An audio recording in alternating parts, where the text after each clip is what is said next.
Le 2 mars 1963, la décision pour la mise en route de la construction du premier SNLE est signée. Il se nomme le projet Q252. La construction de ce nouveau type de matériel débute fin 1964 à Cherbourg. Il s'agit de créer un sous-marin de plus de 9000 tonnes équipé d'un système de propulsion nucléaire qui de plus doit être capable de tirer des missiles à tête nucléaire.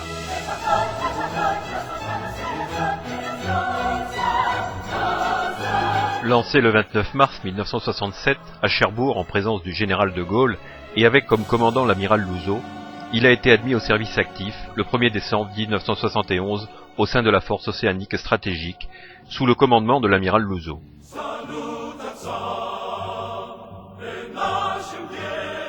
À son admission au service actif, il est équipé de 16 missiles mer-sol balistiques M1 d'une portée de 2000 km, puis M2 à partir de 1974, puis de missiles M20 comportant chacun une tête nucléaire d'une mégatonne et d'une portée supérieure à 3000 km.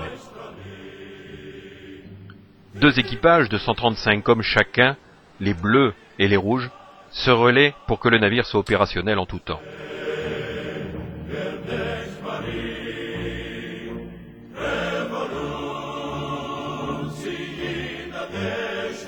Sur les 6 sous-marins nucléaires lanceurs d'engins, 4 devaient toujours se trouver en mer, dont 3 en position de tir.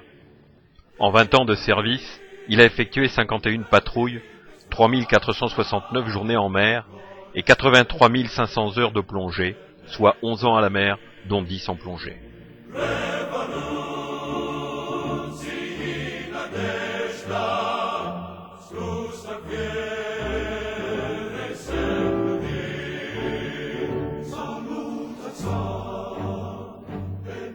Le Redoutable a été retiré du service actif le 13 décembre 1991 et condamné le 24 juillet 1992.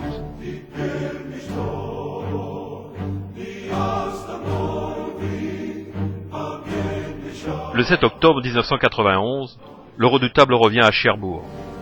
La direction des constructions navales, devenue depuis DCNS, son constructeur, se lance alors dans le démantèlement du navire qui durera plus de 2 années.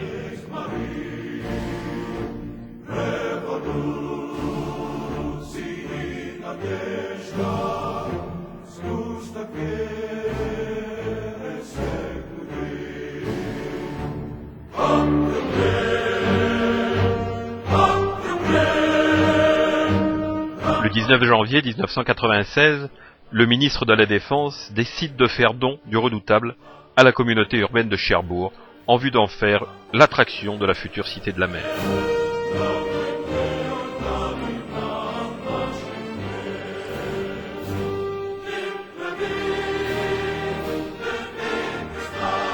Pour accueillir le Redoutable, il est nécessaire de créer une darse à sa mesure. Le 4 juillet 2000, les grandes manœuvres du Redoutable commencent.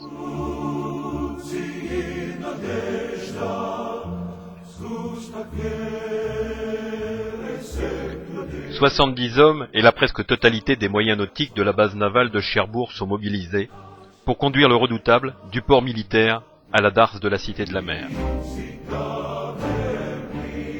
18 mois et 60 000 heures de travail seront nécessaires aux équipes de la DCNS pour rendre le sous-marin accessible au grand public.